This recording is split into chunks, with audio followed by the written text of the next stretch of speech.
Today's experts, Paul Laidlaw and Kate Bliss, are winding their way through the Somerset countryside. That's rather nice, isn't it? My word. Yeah, lovely. Their carriage for this trip is a classic 1967 Volvo P1800S for super. Woo! It's okay, we're in one piece. It's only the second leg of their road trip, but our experts are already enjoying a healthy rivalry. Just get the hammer down, sir. Get the hammer down. And Paul just about shaved ahead on the first leg. Oh, well, I thought I'd let you have the first one, you know. Lull you into a false sense of security and all that. So I got all cocky now, wade in deep. Yeah. I've got the touch. I can do this.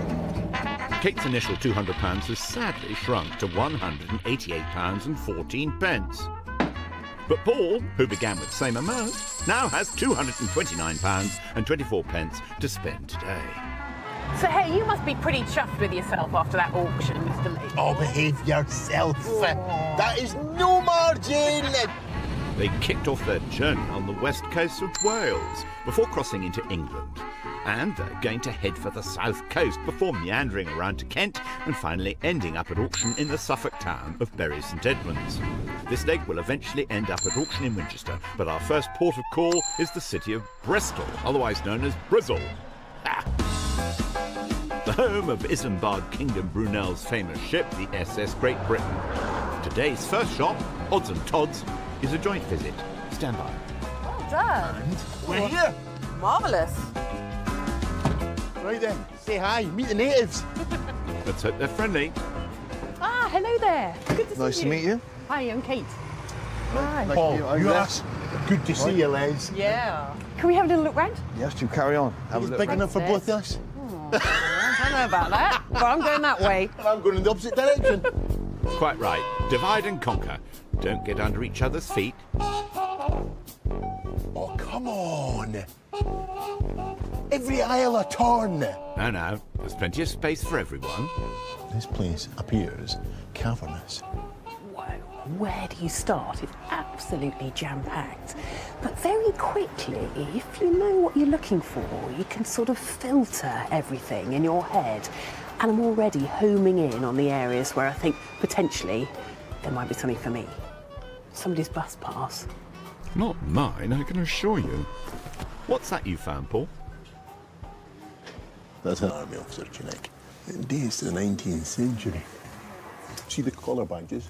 Referred to in the army as collar dogs, a Wager North or South Staffordshire regiment. I'll tell you something else. See the knots, sometimes called Austrian knots on the cuffs. It's not gold, it's silver. Volunteer unit.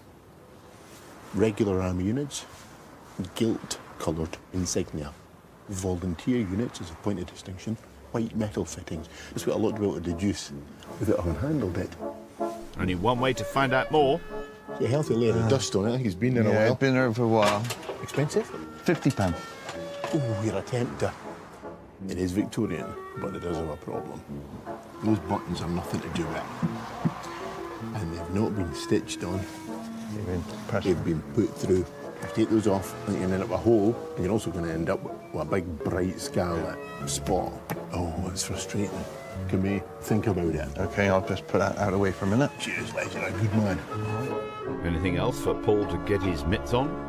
That is way more than an aluminium ashtray.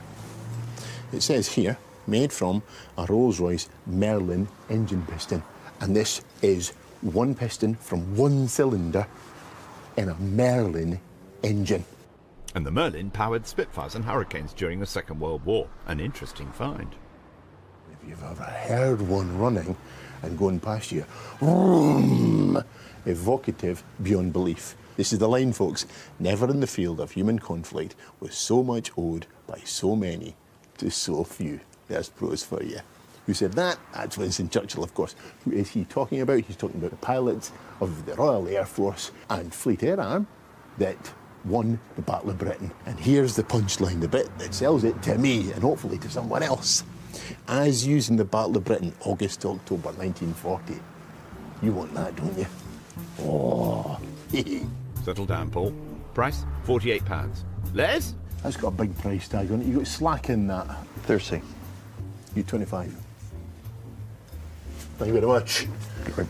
That's one in the old bag for Paul. How's Kate getting on? Do you know, in a shop like this, you've really got to squeeze into the tight spaces, and I've come into the nether regions here to see what I can spot that other people might have missed. Paperweights are, in a way, one of the best kept secrets in arts and antiques because they're such a specialist area. Now, there's two here that have caught my eye. This one shows the art of making canes in paperweights. It's a technique called mille fiori, which is from the Italian, which actually means 1,000 flowers. And this technique goes way, way back, thousands of years.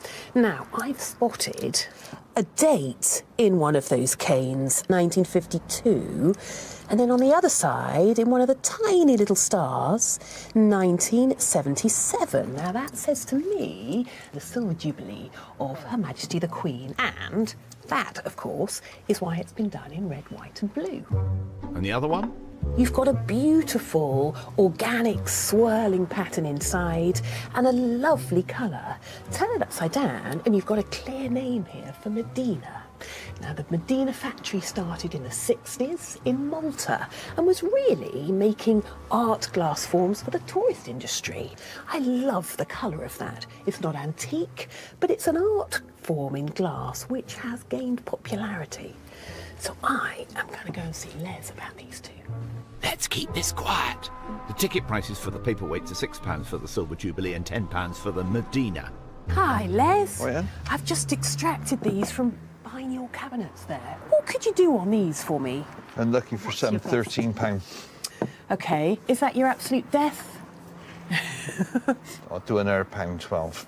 12 for the two. All right, well, I'll have a little think about that, if I may. Yes, that's fine. Is there anything else you could pop in with those for me, just to boost them up a bit? Is there that anything might else be a you've little seen? bit more value. I've seen a little Victorian glass dump weight. Let's take a squint. So this is the one I was talking about, Les, here. Dump weights, which could be used as paperweights or doorstops, got their name because they were made from the remnants of bottle production that otherwise would have been dumped. And this one's priced at £38. Could that go in with the other two? And if so, what sort of money? What do you want to pay? What do I want to pay? As little as possible. Yeah, well, no, I would pay 25. Go on then, 25 on the 3 paperweights. What, are you sure, Les? Yeah. Fantastic. Thank Thank you you very very much. Well, that's Kate off the block. Super job. There we go, Les. Thank you very much. Thank you That's very for me. much. Thank you Nice very to much meet indeed. I'm going to put that one in my pocket. Thank you very much. Bye. Bye. Now, what's Paul up to? What a bizarre kite-like object I've spied up there. That is arguably African, ethnic, tribal art. But first and foremost, it's a lifesaver, because that's a shield. Its distinctive form allows me to tell you it comes from the Sudan. I think the southern Sudan, the Toposa people. And they have these hide shields with wings, top and bottom, call them serifs. It's authentic in its construction and it appears to have some age to it. Is there a market for it? Absolutely. Do I want it? Oh yes. Do I know what it's priced at? There's some sort of faded label on the back. Let's find Les then. Les? £95. No! I'll tell you what, here You we can do. make me offer. Let's have a conversation as well, right? And I'll get out your hair. See the uniform that we looked at? Yeah. That thing, because someone has put holes in the front of it, is ruined. But it's got some badges on it. So it's of some interest still to someone. Yeah. I'm offering you 20 quid for the uniform and 20 quid for the shield. What can you do? £40 on the uniform. If you take 20 quid for the shield, £40 on the show. That's less than half price. will you do 70 quid the pair? £75, and that's it. 75 quid, is it? Cheers. Thank you very much. Thank you very much. Now I've got to get that down. So, that's £100 for the piston ashtray and the army tunic and the tribal shield. Oh, wonderful. I shall settle my debts. 20, 40, 60, 80, £100. Thank you very much. Yes, thank you. Too busy today. Absolute pleasure. See you next time.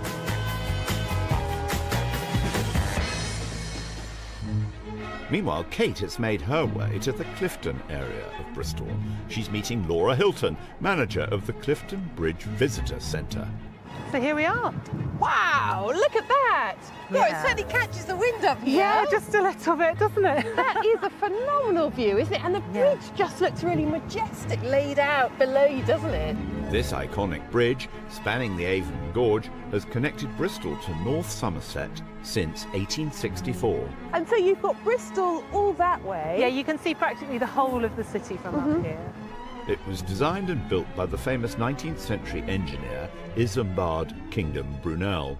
But 20 years before construction started on this bridge, a local woman, Sarah Guppy, made her own grand plans to span the Avon Gorge. So this wasn't particularly encouraged in women at the time, was it? We're talking the late Georgian period, aren't we? I mean, women really were expected to sit and sew and play the piano and be very social. Yes, that's right. So at this time, women really were expected to be the wife, be the mother, look after the household, in high society to be a socialite, to throw parties, to entertain people, to really just help to promote their husband and, you know, entertain his business contacts.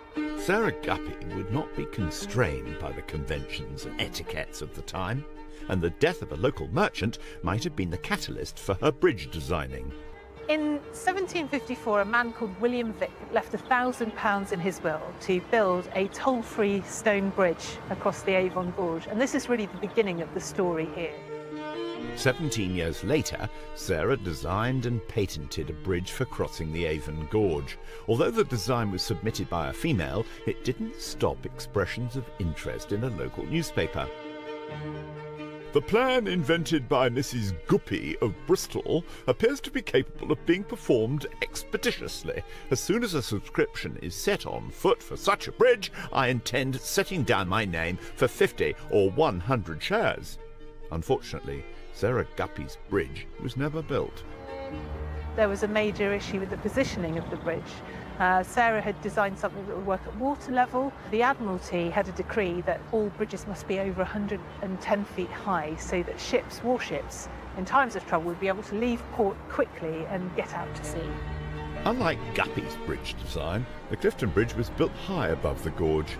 Although there is no evidence to suggest that Brunel was influenced by Sarah Guppy's design, she did have ties to him. So we know that Sarah Guppy was good friends with the Brunels, and in fact Sarah Guppy's son Thomas Guppy ended up working with Isambard Kingdom Brunel on the Great Western Railway and two of his ships, the SS Great Western and the SS Great Britain. However, Sarah Guppy did leave an engineering legacy in her own right. So Sarah and her first husband were in America and they discovered there technology for shipping, barnacle repellent nails, and they purchased this invention, improved on it, brought it to the UK and patented it. Then they sold it to the Royal Navy for £40,000, and in today's equivalent that would be millions of pounds. Sarah Guppy had broken one taboo, the female sex being involved in engineering design. She also found a solution for another, how Georgian ladies could keep fit. Because for women to exercise in public, it was very much frowned upon at the time, wasn't it? Well, of course, she couldn't exactly put on her jogging pants and go out round Clifton. Her invention was ahead of its time. If you imagine a four-poster bed that then turns into a multi-gym, it had pull-up bars, it had steps in it. It meant that women in the privacy of their own homes could get fit. So this is a little private gym, essentially. Although there are sketches of Sarah Guppy's designs, we sadly don't know what the great lady herself looked like. There are no known images of her. After the death of her first husband, Sarah was beset with misfortune. She married again. Her second husband was a gambler, and because he had access to the bank accounts, all of that money that she'd accumulated from her patents just got gambled away. What a sad story, but how nice that we can look back today and recognise her achievements. Yes, and I think if she were alive today, she would be a very well-respected engineer with a great career.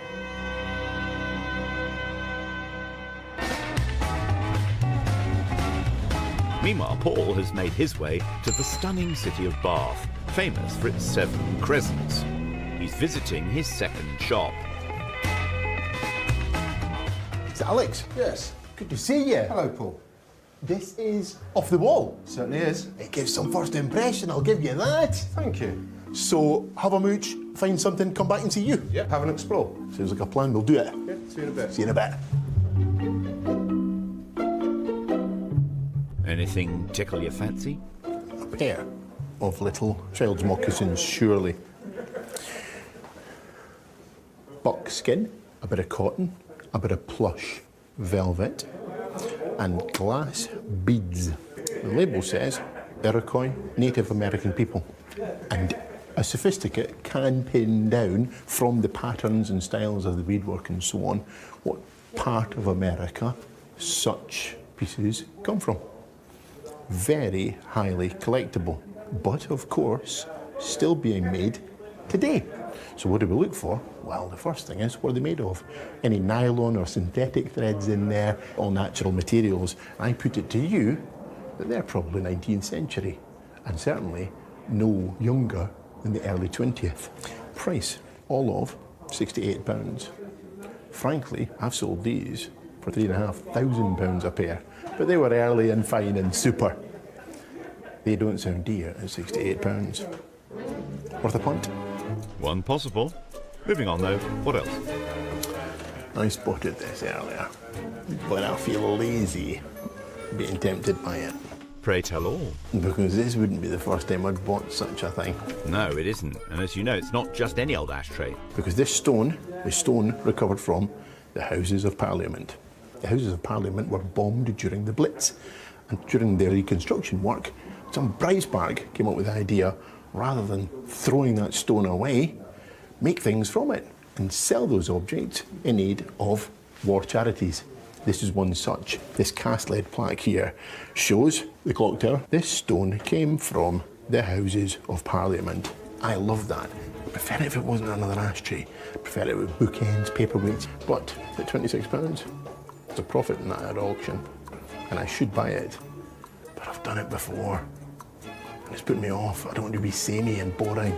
Hardly likely to do that, Paul. Couple of wee things that I'm half interested in. And see if there's any slack in your price. The moccasins. Right. Well, I've got 68 on them. I could come down a little bit, help you out. Okay. About 55. It's not enough, but it's reasonable. The other thing, one House of Commons ashtray. Yeah. £26.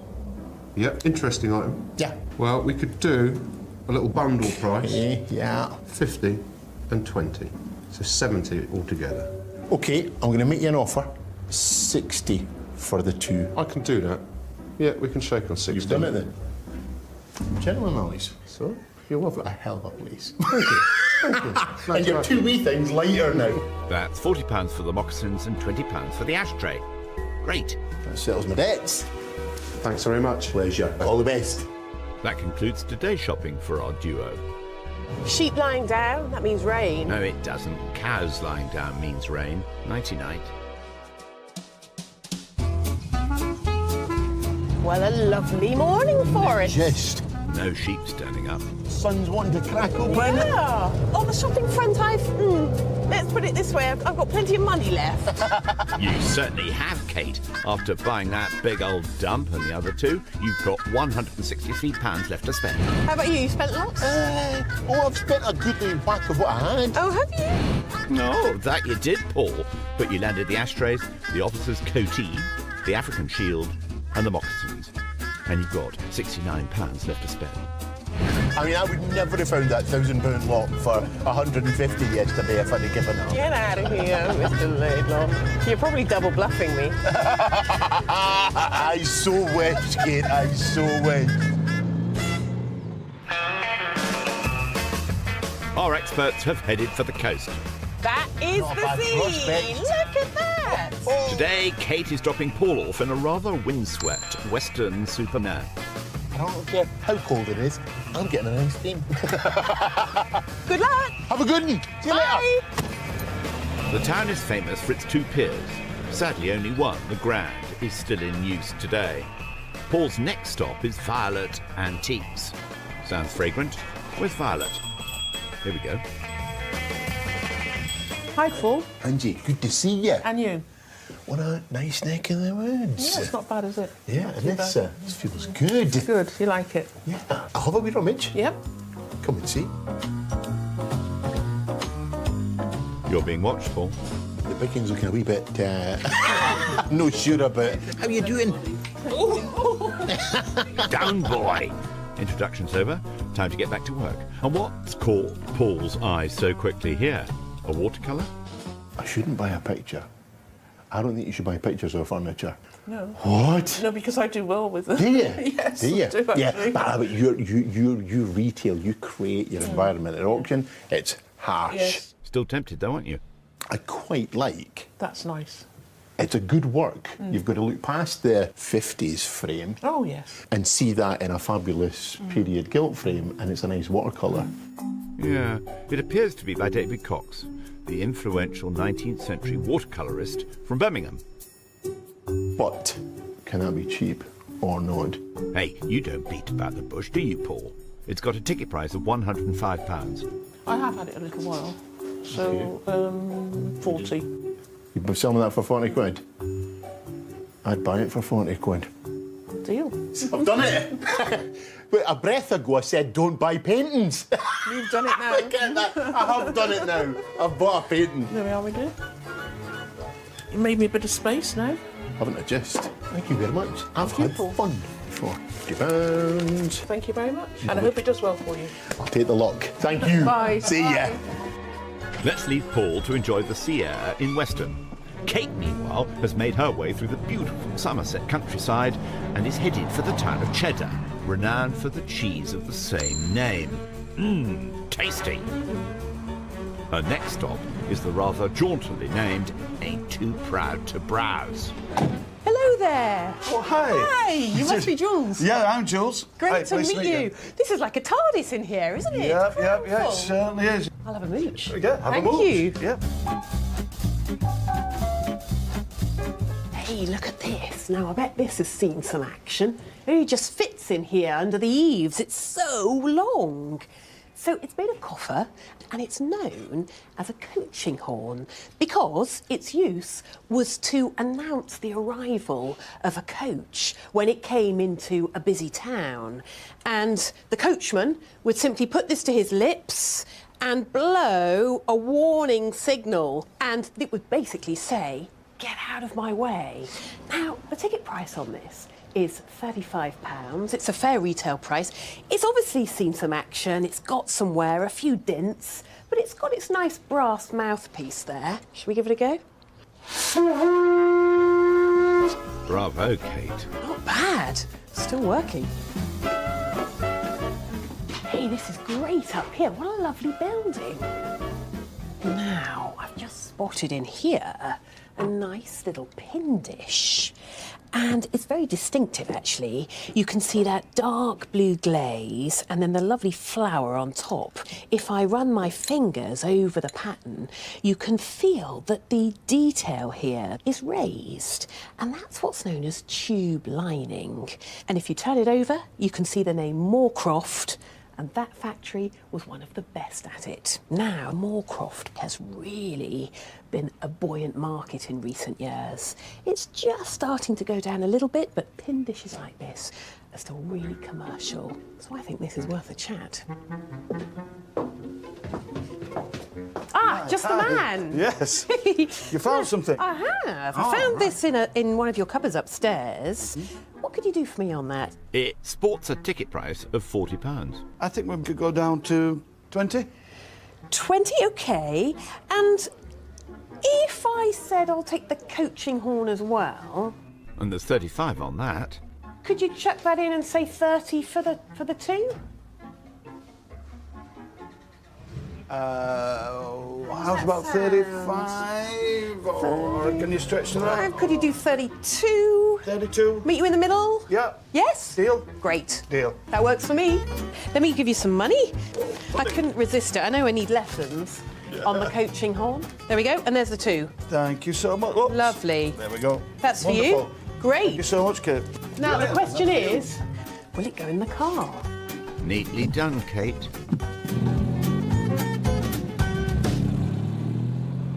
Meanwhile, Paul's found himself in the town of Bridgewater. He's come to hear the much-forgotten story of a local man credited as the father of the modern Royal Navy, and to find out why so little is known about him. Fortunately, David Seaborn is an expert on General at Sea Robert Blake. I get Drake in the Tudors, and I get Nelson in the Napoleonic, but I'm lost in the middle. Tell me more. Well, the one man that stands out in the 17th century is Robert Blake, General at Sea. It was largely due to Blake that the Navy became organised in the way that it was. So was Blake a naval man from his youth? Oh no, absolutely not. He became a very effective soldier in the Civil War. An army soldier? He's fighting on the land? He was an army man. So which side was he on? Oh, very much on the parliamentarian side. Most famously, he defended Taunton for off and on 10 months against 3 royalist attacks. This was what made him a bit of a national hero at that stage. Blake's success on land was duly noted. He's almost out of the blue appointed General at Sea. There were 3 generals at sea, and he was the leading one. It was hoped Blake could transform the fortune of the Navy. The parliamentary authorities wanted to see military discipline in the Navy, and the Navy were an ill-disciplined lot. A Vice Admiral had defected to the Royalists, and they suspected the loyalty of their Admiral, but they could trust the Army. A whole lot of new regulations come out, lists of things that are not to happen. Can you give me some examples? Anything from stealing to spying, from cowardice to sleeping on duty, and for most of these, the punishment was death. My word. This is what Blake did. He instilled discipline into the Navy. Blake took part in several campaigns at sea, being badly wounded during one. However, it would be his actions against the Spanish merchant fleet that would cement his place in naval history. They hear news that the Spanish treasure fleet has anchored in the Canary Islands at Santa Cruz de Tenerife, and this was what Blake was good at. Naval operations against land targets or ships at anchor. The English fleet sail into Tenerife, and by the end of the day, all the Spanish ships were either burning or on the bottom. So Blake was triumphant against the Spanish at Santa Cruz de Tenerife, although he was losing his own battle with wounds inflicted during earlier campaigns. By that time, Blake knew he was dying. Blake's one last wish was to be able to die on English soil. Cromwell gave Blake permission to return home. And as the ships come up Plymouth Sound, he dies, breathes his last. So he never did get his last wish. My word. Although robbed of his dying wish, Blake did receive a state funeral. David, why did I not know this story before today? Because 3 years after he's been buried as a national hero in Westminster Abbey, the King is restored to the throne, and for political reasons, all the great achievements of the Commonwealth period were airbrushed out of history, because they were Republicans after all. Though the Royalists were keen for us to forget all about Blake, his memory still lives on today. This is very special, and we're very proud of it. Blake's sea chest. His very own.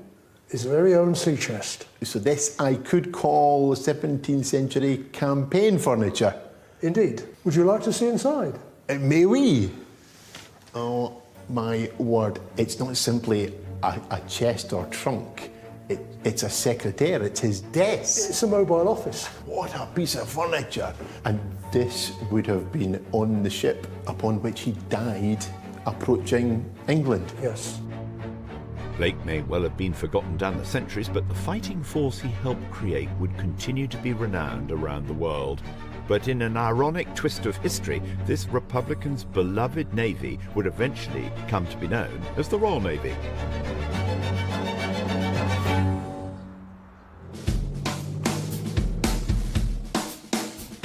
Let's catch up with Kate in the Somerset countryside. Now, I've got 3 lots under my belt. I haven't spent a great deal of money on any one lot. So from that point of view, I'm sitting quite pretty, but I would like to get something of really good quality if I can. Fingers crossed then, Kate. Lemon Tree Antiques is in the quaint village of Blackford. Hello there. Hello, Kate. How are you? Hey, great. Nice thanks. to see you. this is quite a place you've got here. Yes, it'll take you a little while to look around. That it will. Les has got lots of goodies in here. Is it all right if I have a bit of a mooch? Yes, of course.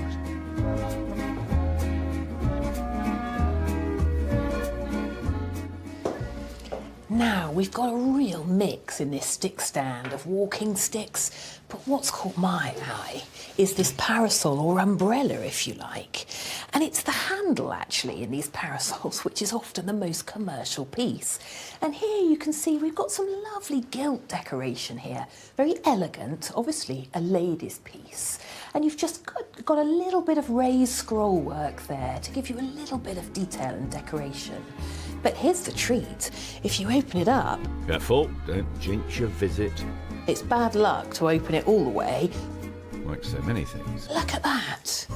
So you've got some lovely embroidery work there inside. Beautiful coloured silks, all in really nice condition. But you've got an outer coating as well to keep the showers away. I think this is probably post-war. The handle looks French and possibly a little bit earlier.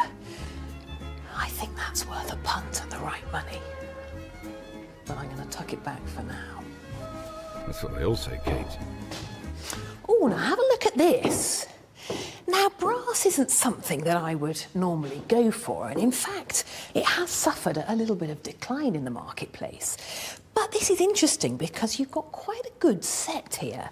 Pair of fire dogs, as they're called. Matching the fire dogs, you've got your firearms, your poker, your tongs, and of course, your shovel. And these are very much in the Georgian style. I've got a set at home that I still use with the wood burner. So they're still actually very practical items. Les, are you about? How can I help?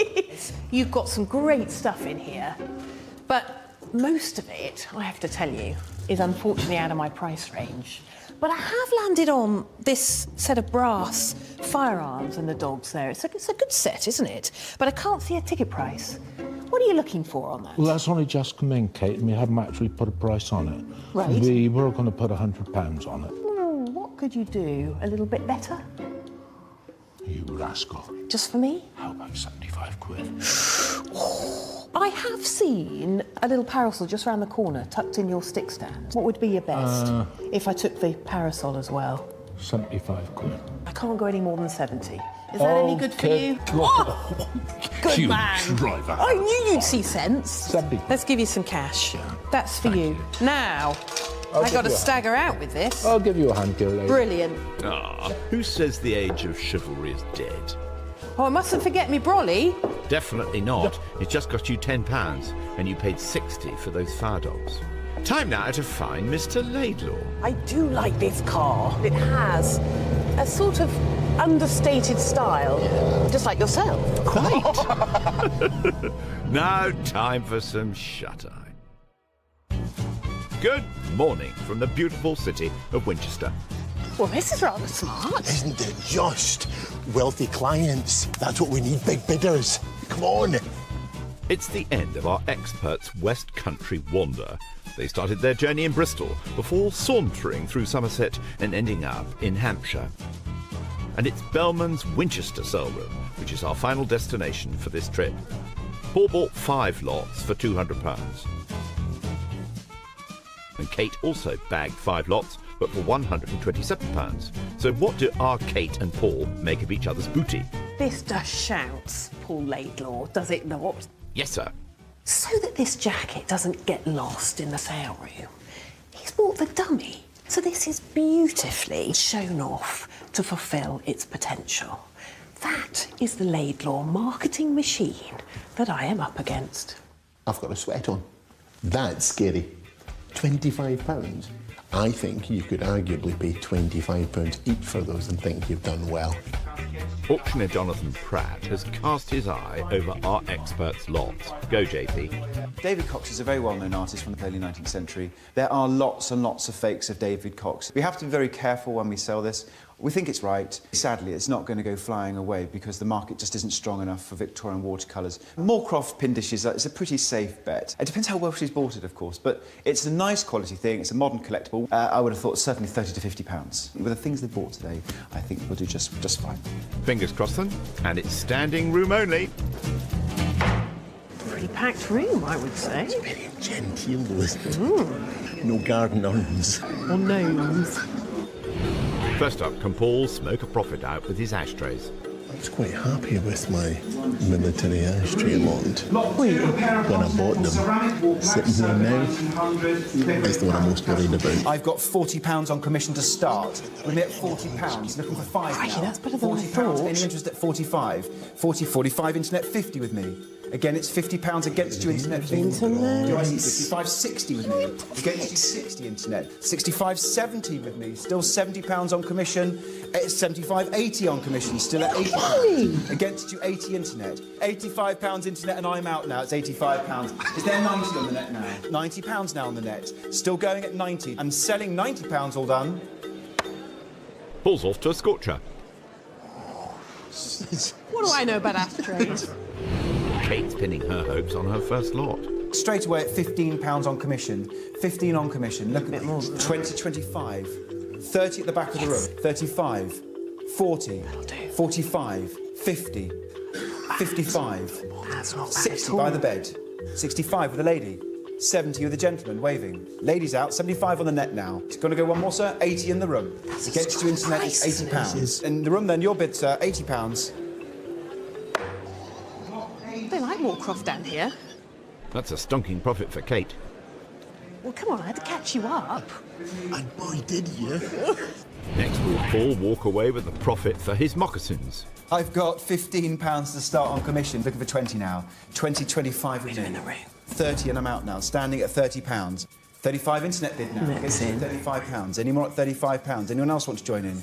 They're a bit small, but they're comfy. It's £35. Do you want to go one more? Go one more. Okay, one more. One more. £40 in the room. auctioneer. Yeah, £40 in the room. Didn't take much to convince him. It's £40. Fair warning. Thank you. Well, you can't win them all, Paul. Not a big step backwards, but no flyer either. You are Mr. Positive, aren't you? Kate's paperweights are next. Sure whether I've done the right thing putting all these together. I absolutely hope it was the wrong thing to do. 25, 35, 45 on the commission at 45. I'll take 50 right. those. Who's got 55 with me? 60 behind at the back, £60, and I'm out now at 60. 65 on the net. 70 still hand in the air at 70 now. Against you internet 70. 75. 80 bids. 85. 90. You say no? Can't convince you? Can I convince you? Oh, you're thinking about it. 90. £90 against you internet 90. 95 on the net. It's a definite no this time. £95, fair warning. Nice decorative services. What can I say? Another great showing. What a result. That's not bad. Will Paul's African Shield turn a profit? I've got 25 to start, £25. Looking for 30 now. 30, 35 with me, internet. 40, 45 with me. Oh, please don't move it. 50 on the net now, and I'm out now. It's on the net 50, 55. Any more? £55 then, on the net. fly though, isn't The other it? one's It's just gone gonna make me a little bit. £55 I'll sell, fair warning. That's all right, yeah. That's profit, isn't Never it? mind, all right. It's an insult. Every little bit helps, though. I don't want the ethnographic profits, I want the Moorcroft profits. Give me it all. Will Kate leave Paul in the shade with her parasol? 25 with me, looking for 30. 30 on the net, Don't go 5 with me. quiet. 35 with me. 40 and 5 with me. £45. 50 and 5 again with me on commission at £55. Commission bid £55. At 55, anyone else joining in the room? 60 on the net now, and I'm out now at £60. And selling on the net, 60. That's all right. That is all right. I say it's all right, it's not all right. Wow, it looks like Kate's got the Midas touch today. I'm on a roll. No, I shouldn't say that. Touch wood, touch wood. Paul catch up with his watercolour. Commission here, £20 I have. Okay, nobody else gonna 25, bite. 30. It's worth a punt. £30 against you, internet 30. 5 and 40 I have. Against you, £40. Still with me, 40. That's a break even. It's going. £45. Anyone else now at £45? Nice little colour. Selling to net 45. Okay. Fair. Took a punt, didn't get burnt. A small, faded profit. Oh, I could have done with some glory though. I peaked with the ashtrays. You did? Would never have predicted that. How about Kate's Far Dogs and Irons? At 20, made in mid 20. Any more at 20. Oh, come on. 25, that's it. I'm out now. It's on the net at £25. 30 I'll take. Any other bids in the room? Come on. 30, thank you. Surely one more. 35. Come on. Yes, yes. There we go, go on. Creeping. £40. It gets to net 40 now. Are you really sure? One for luck. Do you want to ask the wife? No? It's £45 and selling on the net now 45. Fair warning. You're my big man. Well, you win some, you lose some. Not in fashion at the moment, maybe. Well, thank goodness. Thank goodness. So can Paul finish with a flourish? £30 to start with me at 30.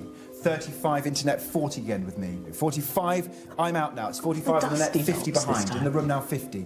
55. Okay, 60 so they in don't the mind room. the dust. Against you internet 60. 65.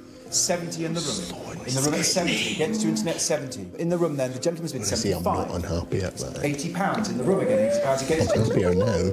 85. 90 in the room. £90 against you. 95. Going into the mothballs. 100. Shall I announce? In the room. Again, 100 against you, internet, £100. 110. He's out now. £110. You sure, sir? One more. Yes, sure. £100. Last chance at 110. Thank you. Good price. Bravo, Paul. That's a brilliant profit. Nicely done. With Militaria, I just can't compete. Oh, you're right. It was all about military. It was Spitfires and Scarlet Coaties. Finally, it's the coaching horn. It works, I can tell you. £20 to start with me at £20. Looking for 5 now. It's 25, 30 with me. Against you, internet 30. At £30. Hail a taxi with it, £30. He's trying hard. He did. I'll take that. And Kate ends on a profit too. Well done. Okay. I'd come here again. We'll see you then. Let's go and get some air. Paul started the day with £229.24. After auction costs, he made a profit of £78.80, and he ends the day with £308.04 to spend on the next leg. Kate started the day with £188.14. After her auction costs, she made a profit of £127.20, which leaves her with £315.34 to spend next time.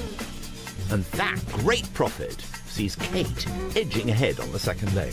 Hey, well, that was good fun. Oh, what? High benchmark set there, sun shining. I know. Next time on the Antiques Road Trip, the gloves are off. I have no interest in how old your purchases are, just how cheap they were. And how profitable they're likely to be. Kate gets all nautical, I can hear the poor hornpipe blowing. but Paul's having none of it. I'm not buying the U-boat. No matter what the little demon on my shoulder tells me to do. Live from the Barbican, the BBC Symphony Orchestra perform tomorrow evening. It's Radio 3 in concert.